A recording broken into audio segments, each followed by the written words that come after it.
Moi, j'ai encore une question à poser à chacun d'entre vous, mais ce ne sera pas la même, donc je vous en prie, comme ce n'est pas la même, vous interrompez pas. Monsieur Nikolic, je voudrais vous demander qu'est-ce que vous avez envie de dire aux électeurs avant le second tour et à ces électeurs qui se posent la question de savoir si la France restera toujours unie et fraternelle si Marine Le Pen devait arriver au pouvoir. Qu'est-ce que vous pouvez répondre à cette inquiétude de fracturation de la société française qui est soulevée par un certain nombre d'électeurs? Que la société française, elle n'a jamais été autant fracturée aujourd'hui. Que ce soit socialement, on a vu différentes manifestations, on le voit, elle est de plus en plus communautarisée, où les individus sont ramenés de plus en plus à une communauté d'origine, parfois la mise en avant de la couleur de peau qui est insupportable et incompatible totalement avec nos valeurs. Donc nous, on veut revenir sur ce qu'a fait le vivre ensemble français, républicain justement, ce socle qui fait que peu importe d'où on vient, peu importe sa couleur, peu importe son origine, on vive en France avec se ressentant de la même histoire, en se ressentant de valeurs en commun.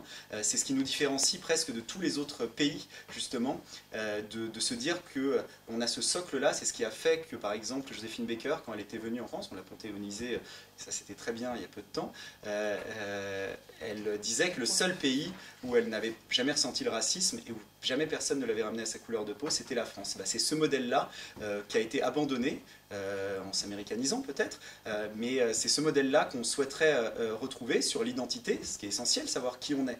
Et ensuite, évidemment, je le disais, la société française, elle a été fracturée au niveau social. Aujourd'hui, il y a un certain nombre de Français qui n'en peuvent plus, et les enquêtes d'opinion, et ça, vous n'allez pas me contredire, sur l'image aujourd'hui que peut avoir Emmanuel Macron, sur le rejet qu'il suscite, eh bien, c'est la conséquence justement d'une partie des Français qui se sont sentis méprisés à la fois sur la forme et les mots, mais aussi sur le fond, en sentant qu'ils étaient mis de côté quelque part, et éloignés de l'emploi, éloignés d'un médecin à proximité, éloignés d'une écoute sur leurs revendications concernant l'insécurité. D'accord.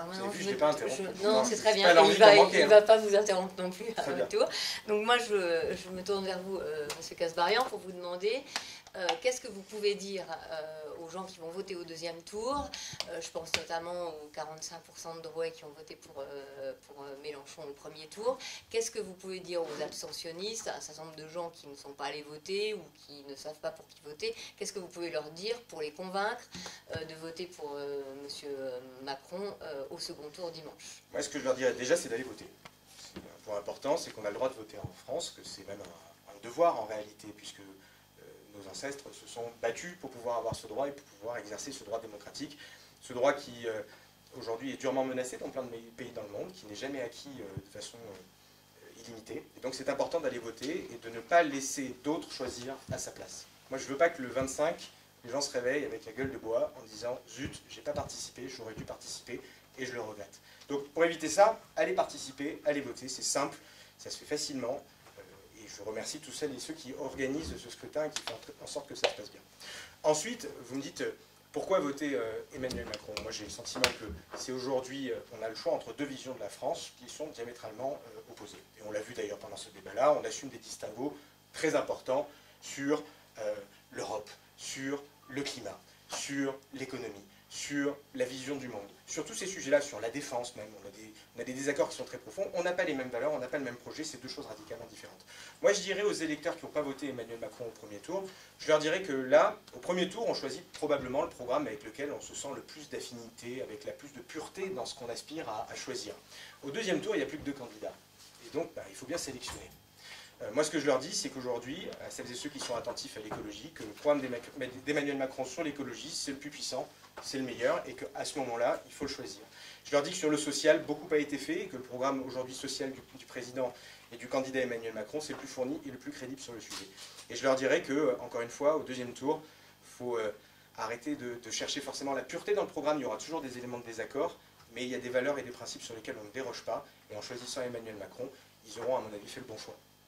Bon, bah merci beaucoup. Je peux te poser une question? Merci, monsieur. Non. Alors, juste, on Peut-être va... après, on posera la question. Vous pouvez... Oui, vous Non, parce qu'il y a eu très peu ouais. d'annonces sur le futur, excepté, je crois, le RSA conditionné à 20 heures, donc ce qui ramènerait à 6 € de l'heure l'emploi, et puis la retraite à 65 ans. Mais Non, qui a le été RSA, c'est pas ça exactement la proposition. Ah, c'est quoi? Je sais pas si on continue ou pas. Le RSA, Oui, la proposition vous est pouvez, de dire on pardon. insère sur le marché du travail des personnes à qui on propose des formations, des immersions en entreprise. Ça existe déjà, la formation. Non, non, mais c'est le fait de le rendre plus conditionné en fait au RSA. Donc on n'est pas sur du travail d'intérêt général non payé, ça n'est pas la même proposition. Mais en tout cas, quelle était votre question? Parce que vous avez Justement, abordé sur le RSA. justement, parce que c'est ce qui a été évoqué, hein, Oui. le fait de travailler. Madame Borne a d'ailleurs très bien précisé les choses dans un article du Huffington Post que je vous invite à lire et qui précise bien quelle est la vocation de cette mesure-là. Et sur la retraite, du coup, c'est 65 ans, 64 au Si vous référendum. souhaitez aborder le sujet de la retraite, on peut y aller. Nous, on fait le choix très clairement aujourd'hui de dire qu'il y a 3 options pour le faire, mais je le dis juste. Non, mais allez-y, oui. Non, parce que c'est intéressant, parce que... Non, mais sur la retraite, vous me parlez de la Vous avez fait beaucoup retraite. de constats depuis le Oui, début, mais attendez, il n'y a sur aucune la mesure retraite, très il y a concrète, 3 et façons. les gens Vous doivent savez savoir qu'on est si dans vous un êtes système élu de ou répartition, c'est-à-dire qu'aujourd'hui, les actifs d'aujourd'hui payent pour les retraités d'aujourd'hui. C'est ça la réalité du système par répartition. Oui. Pour l'équilibrer, vous n'avez pas 36 façons de le faire, vous en avez 3 pour que ce système il fonctionne et soit pérennisé. Soit vous baissez les pensions, ce qu'on refuse de faire. Ce n'est pas l'engagement du tout du président Emmanuel Macron. Au contraire, il veut même revaloriser les retraites et les indexer sur l'inflation dès cet été à 4% de plus. Donc on ne veut pas baisser les pensions.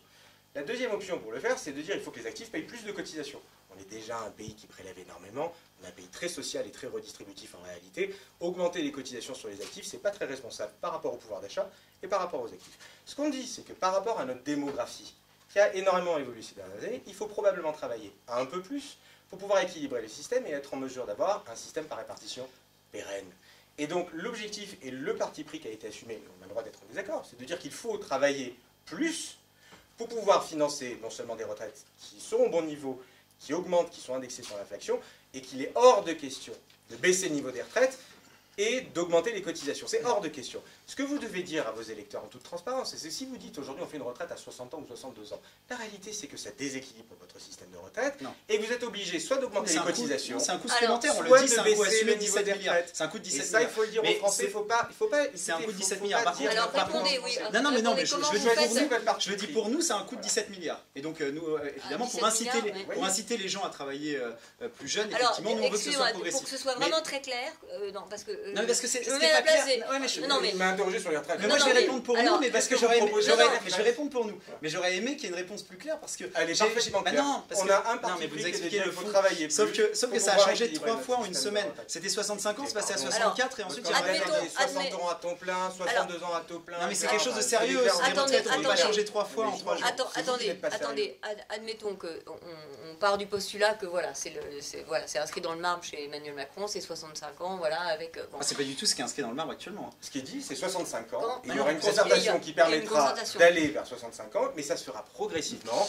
On prendra Alors, en compte les carrières longues, ceux qui ont débuté tôt, ceux qui ont des métiers pénibles, et ça se fait pas tout seul. Et alors, du justement, point de vue vous, du président, ça se fait en concertation voilà. avec les Alors organisations. nous, Justement, non, vous, c'est un vrai choix. alors, On veut inciter, oui. on veut inciter les Alors, gens à travailler plus jeunes, et donc que ce soit que par exemple quand on commence entre 17 et 20 ans, on puisse partir à 60 ans à la retraite après 40 annuités, que ce soit progressif. Quand on commence à 22 ans, on pourrait partir à 62 ans après 40 annuités. On veut, comme pour l'apprentissage d'ailleurs, qu'on veut vraiment mettre en avant avec un vrai investissement dessus, parce qu'il y a beaucoup d'emplois non pourvus justement qui sont liés à l'apprentissage pour créer de la richesse économique. Aujourd'hui, il y a un problème, il y a du chômage et en même temps, il y a plein d'entreprises qui n'arrivent pas à trouver d'apprentis, de jeunes qui pourraient travailler.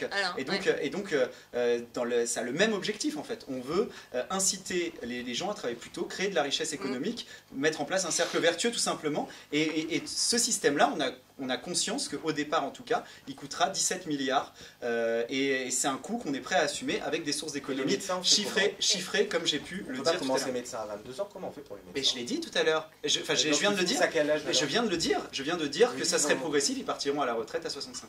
D'accord. Et donc les 17 milliards que ça coute n'entament pas la hauteur des traitements actuels, enfin des pensions actuelles. C'est en gardant les déficits permanents. Mais on a précisé, mais pas du tout. Mais on va ça repartir coûte sur le 19 sujet précédent. Vous avez largement augmenté la dette et je vous dis que le budget, les sources d'économie qu'on veut mettre en place, eh bien permettront justement c'est des choix politiques. Ils permettront justement de maintenir ces retraites. Vous venez de l'assumer.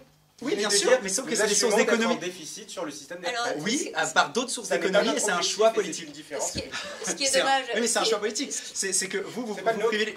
Nous, on veut un système pérenne qui, à un moment, est équilibré. Ce qui est dommage, sauf qu'il est provisoirement déséquilibré, financé par d'autres sources d'économie, pour qu'ensuite il soit équilibré par justement l'incitation à travailler plus jeune et donc créer de la richesse en plus, faire en sorte que les gens commencent plus tôt dans des filières qui peuvent être manuelles, par exemple pour créer des PME, TPE et combler des manques ce que vous n'avez pas réussi à faire. Oui, ouais. Manuel, ça dépend aussi parce qu'il y a des travaux, enfin des métiers manuels qui demandent. Je pense aux compagnons du devoir qui de demandent France, beaucoup plus d'années d'études. Mais si vous commencez plutôt l'apprentissage à 14 ans, comme on le souhaite, contrairement à Emmanuel Macron... Excusez-nous, sur l'apprentissage, je terminerai juste ça, c'est fabuleux. C'est grâce à notre réforme sur l'apprentissage qu'on a réussi à plus que doubler le nombre d'apprentis. 700 000 aujourd'hui. 700 000, je termine, monsieur Nikolic, j'avais un petit peu de retard de parole. 700 000 aujourd'hui, quand on a commencé le quinquennat, on était à moins de 300 000. La réalité, c'est que même en Eure-et-Loire, ça a fortement augmenté. Et ça, c'est pas arrivé par magie, c'est parce qu'on l'a incité, on a mis des aides à l'apprentissage, on a simplifié les choses. Vous savez très bien que par rapport aux Allemands, par exemple, on a énormément de retard. Et il faut continuer. Non, mais vous savez par exemple très bien, et c'est vraiment... Alors là, voilà, vous êtes tous les deux d'accord sur l'apprentissage, en fait, il faut continuer. Oui, mais sauf que nous, on propose une mesure très concrète entre 5 500 et 8 000 euros. Nous, on a des résultats très concrets sur le sujet, monsieur Nikolic. Mais non, c'est pas du tout très concret, on a beaucoup de retard par rapport à presque tous les... On a énormément de retard presque par rapport à tous les autres pays européens. C'est pas du tout des résultats positifs. Allez dire ça à nos entreprises qui manquent de trouver des elles savent qu'elles ont été... Justement, c'est pas ce qu'elles disent, monsieur. Et que ça a plus que doublé en 5 ans, et elles en sont très satisfaites. Croyez-le. Messieurs, merci, vous êtes à temps de parole égal, on a fini, on aurait pu parler de beaucoup de choses encore. Je voulais vous demander comment vous alliez aménager les fins de carrière, parce qu'il y a beaucoup de choses à dire aussi quand on travaille jusqu'à 65 ans. Ne relancez pas, sinon on est reparti. Non, mais bien sûr, mais c'est un vrai sujet, parce que beaucoup arrivent à la retraite au chômage. Non, bon, désolé. Merci en tout cas pour l'organisation de ce débat. Voilà. Merci à vous d'avoir joué pris le temps de débattre de façon finalement même folie. Donc voilà. Merci. Merci beaucoup.